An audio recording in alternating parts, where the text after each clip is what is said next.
कई हजार साल पहले की बात है। एक महिषासुर नाम का राक्षस था। उसका आधा शरीर राक्षस का और आधा शरीर भैंसे का था।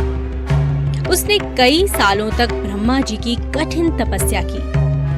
एक दिन ब्रह्मा जी प्रसन्न हुए और उन्होंने उससे कहा, हे महिषासुर, मैं तुम्हारी तपस्या से अति प्रसन्न हूँ। मांगो, जो वरदान मांगना है। महिषासुर ने कहा, हे प्रभु, मुझे ऐसा वरदान दीजिए कि इन तीनों लोकों में किसी भी देवता या मानव के द्वारा मेरी मृत्यु ना हो सके। ब्रह्मा जी ने हंसकर कहा, ऐसा ही होगा। महिषासुर बहुत घमंडी और अत्याचारी था। उसने देवताओं पर आक्रमण किया। उन्हें युद्ध में हराकर उसने उनके क्षेत्र पर कब्जा कर लिया। सभी देवता महिषासुर के उत्पात से बहुत परेशान हो गए। वे सभी मिलकर ब्रह्मा जी, शंकर जी और विष्णु जी की शरण में गए। सभी देवताओं ने मिलकर एक सभा में इसका उपाय ढूंढने का प्रयास किया। श्री ब्रह्मा, विष्णु और महेश जी ने एक तेज प्रकाश पुंज से एक सुंदर देवी का निर्माण किया। इसी देवी को सारी दुनिया आदि शक्ति माँ दुर्गा के नाम से जानती है। सभी देवताओं ने माँ दुर्गा को सभी प्रकार के अस्त्र शस्त्र से सुसज्जित किया।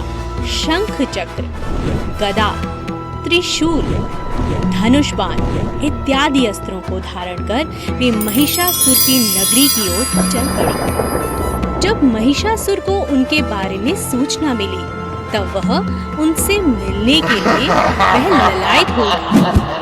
महिषासुर ने देवी के सामने विवाह का प्रस्ताव रखा। माँ दुर्गा ने कहा, हे असुरराज, मुझसे युद्ध करो। यदि तुम ये युद्ध में मुझे जीत लिया तो मैं तुमसे अवश्य विवाह करूंगी। महिषासुर ने देवी से कहा, मैं युद्ध के लिए तैयार हूँ। महिषासुर और माँ दुर्गा के बीच युद्ध प्रारंभ हुआ। महिषासुर काम, क्रोध, मद, लोभ और मोह के अधीन हो चुका था। उसका विवेक नष्ट हो चुका था।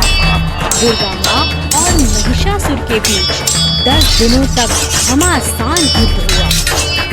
दोनों तरफ से शस्त्रों का प्रहार जारी था। माँ दुर्गा स्वयं आदि शक्ति का अवतार थी। उन्होंने महिषासुर के हर शस्त्र प्रहार को नाकाम कर दिया।